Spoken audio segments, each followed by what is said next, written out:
அனைவருக்கும் வணக்கம் தோழர்களே. எல்லாரும் எப்படி இருக்கீங்க? ரொம்ப மகிழ்ச்சியா இருப்பீங்க அப்படின்னு நினைக்கிறேன். இன்னைக்கு ஒரு இம்பார்ட்டன்டான தகவல்களை பத்தி பார்க்கலாம். அதாவது சென்னை மகாஜன சபா இருக்குல்ல, அதை பற்றி தான். இது நான் சொல்ற தகவல்கள் பார்த்தீங்கன்னா சென்னை 10th ஓல்டு புக்ல இந்த தகவல்கள் இருக்கு. ஓகேங்களா?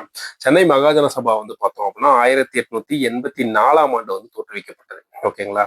அதற்கு முன்னாடியே சென்னை மாகாணத்துல மக்களின் உரிமைகளை நிலைநாட்டுவதற்காக ஏற்படுத்தப்பட்ட ஒரு அமைப்பு என்ன அப்படின்னு சொல்லி பார்த்தோம் அப்படின்னா சென்னை சுதேசி சங்கம். சென்னை சுதேசி சங்கம் 1852 தோற்றுவிக்கப்பட்டது. இதை தோற்றுவித்தவர்கள் யார் என்று பார்த்தால் ஹார்லி லட்சுமி நரசு மற்றும் ஸ்ரீனிவாச பிள்ளை அப்படின்ற 2 பேர் தோற்றுவிக்கிறாங்க. ஓகேங்களா? இவங்க என்ன பண்றாங்க அப்படின்னா ஆங்கிலேய கிழக்கிந்திய கம்பெனியின் கொள்கைகளை முதல்ல விமர்சனம் செய்யறாங்க. ஸோ ஆங்கிலேய கிழக்கிந்திய கம்பெனியின் கொள்கைகளை முதல் விமர்சனம் செய்த சென்னையில் தோன்றிய சங்கம் அப்படின்னு சொல்லி பார்த்தோம் அப்படின்னா சென்னை சுதேசி சங்கம் தான். அது மட்டும் இல்லாமல் அந்த சுதேசி சங்கம், சுதேசி அப்படின்ற வார்த்தைய 1905 நம்ம வங்க பிரிவினைக்கு அப்புறம் தான் இந்தியா ஃபுல்லா அந்த வார்த்தை பரவும். ஆனா முதல்ல சுதேசி அப்படின்ற வார்த்தையை பயன்படுத்திய மாகாணம் எது அப்படின்னா சென்னை மாகாணம். அதை பயன்படுத்திய சங்கமும் சென்னை சுதேசி சங்கம் தான். ஓகேங்களா? இவங்க என்ன பண்றாங்க, ஆங்கிலேயருடைய கொள்கையை எதிர்க்கிறாங்க. அதுக்கப்புறம் பார்த்தோம் அப்படின்னா 1884 சென்னை மகாஜன சபை தோன்றதுக்கு அப்புறம் இந்த சென்னை சுதேசி சங்கம் 1852 தோன்றிய சுதேசி சங்கமும் சென்னை மகாஜன சபையோட இணைஞ்சிடுறாங்க.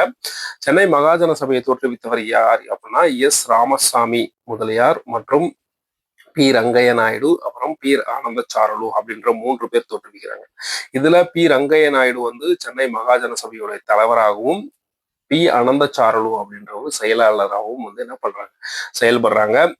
இது எங்க இந்த சென்னை மகாஜன சபை நடைபெறுது அப்படின்னா அண்ணா சாலையில இருக்கிற இந்து ஹெட் ஆபீஸ்ல தான், இந்து நியூஸ் பேப்பர் இருக்குல்ல, அந்த ஹெட் ஆபீஸ்ல தான் அவங்களுடைய கூட்டங்கள், அதுக்கப்புறம் கலந்துரையாடல், ஆங்கிலேயர்கள் என்னென்ன பண்றாங்க, வணிக இது எல்லாமே மொத்தம் பார்த்தீங்கன்னா ஒரு வணிக குழு, டாக்ஸ் எப்படி இருக்கு, இதை பத்திலாம் டிஸ்கஸ் பண்ற ஒரு இடம் எது அப்படின்னா சென்னை அண்ணா சாலை தான். அதுக்கப்புறம் பார்த்தோம் அப்படின்னா சென்னை மகாஜன சபை என்ன பண்றாங்கன்னா ஆங்கிலேயர்களுக்கு இணக்கமா தான் செயல்படுறாங்க, எதிர்த்து செயல்படல.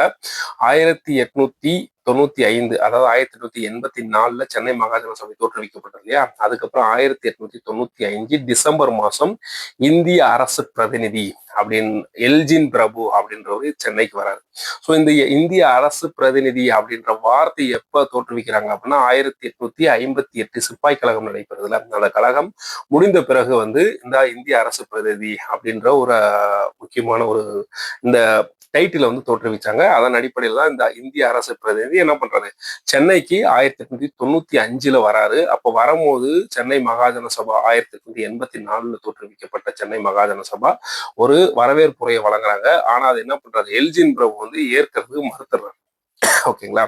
மறுத்ததுக்கு அப்புறம் 1896 அடுத்த வருஷம் அக்டோபர் 24 சென்னை மகாஜன சபாவில் சென்னையில காந்தி உரையாற்றுறாங்க. ஓகேங்களா? அதுக்கப்புறம் 1920 சென்னை மகாஜன சபா என்ன பண்றாங்க அப்படின்னா காங்கிரஸோட இணைஞ்சிடுறாங்க. இணைஞ்சிட்டு 1930 ஏப்ரல் 22 1930 உப்பு சத்தியாகிரகம் நடைபெறும் இல்லையா? அந்த டைம்ல நேதா நம்ம ராஜாஜி வேதாரண்யம் நோக்கி போவாரு, காந்தி தண்டி யாத்திரை மேற்கொள்வாரு. இங்க சென்னையில யார் அந்த உப்பு சத்தியாகிரகத்தை மேற்கொண்டது அப்படின்னா அந்த சென்னை மகாஜன சபை தான் செயல்படுத்துவாங்க. எந்தெந்த பகுதியில் அப்படின்னா யானைக்கவுனி, சார்ஜ் டவுனு, அதுக்கப்புறம் உயர்நீதிமன்றம், இந்த பகுதிகள் எல்லாம் இவங்க அந்த உப்பு சத்தியாகிரகத்தை மேற்கொள்வாங்க. மேற்கொள்ளும் போது பெரிய சண்டை வெடிக்கும், கலவரமாகும். இந்த கலவரத்தை விசாரிப்பதற்காக 3 குழுக்களை நியமிப்பாங்க. டி.ஆர். ராமச்சந்திர ஐயர் அப்படின்றவருடைய தலைமையில என்ன பண்ணுவாங்க அப்படின்னா குழு அமைச்சிருப்பாங்க. அந்த குழு விசாரணை அறிக்கை ஆங்கிலேய அரசிடம் சமர்ப்பிக்கும். இதுல நீங்க தெரிஞ்சுக்க வேண்டியதுன்னா டி.ஆர். ராமச்சந்திர ஐயர் அப்படின்ற நியமனம் ஞாபகம் வச்சுக்கோங்க. இது உப்பு சத்தியாகிரகத்திற்காக சென்னை மகாஜன சபை இருக்குல்ல, அந்த சபையில அந்த ஏற்படுத்திய கலவரத்தை விசாரிப்பதற்காக அமைக்கப்பட்ட குழு தான் இந்த மூவர் குழு அப்படின்னு சொல்லுவாங்க. அதுக்கப்புறம் அது மட்டும் இல்லாம ஐஎன்சி இந்தியன் நேஷனல் காங்கிரஸ் ஆங்கிலேய கவர்மெண்ட் தடை செஞ்சிருவாங்க. அப்ப இந்த சென்னை மகாஜன சபா நிறைய மாநாடுகளையும் கண்காட்சிகளையும் நடத்துவாங்க. அதுல குறிப்பா என்ன பண்ணுவாங்க அப்படின்னா இந்திய கதி கண்காட்சி நடத்திருப்பாங்க. இந்திய அளவுல கதினா கைத்தறி கண்காட்சியும் நடத்திருப்பாங்க. அதே மாதிரி சுதேசி பொருட்கள் கண்காட்சி அப்படின்ற இந்த 2 கண்காட்சி யார் நடத்துவாங்க அப்படின்னா இந்த சென்னை மகாஜன சபை தான் நடத்தும். அதுக்கப்புறம் வந்து இதோடைய பொன் விழாவை வந்து ஜவஹர்லால் நேரு அவர்கள் வந்து என்ன பண்ணிருப்பாரு, கொண்டாடி இருந்திருப்பாரு. ஸோ இதுல இருக்கிற டீட்டெயில்ஸ் இதுதான். இது உங்களுக்கு பயனுள்ள வகையில் இருந்திருக்கும் அப்படின்னு நினைக்கிறேன். நன்றி.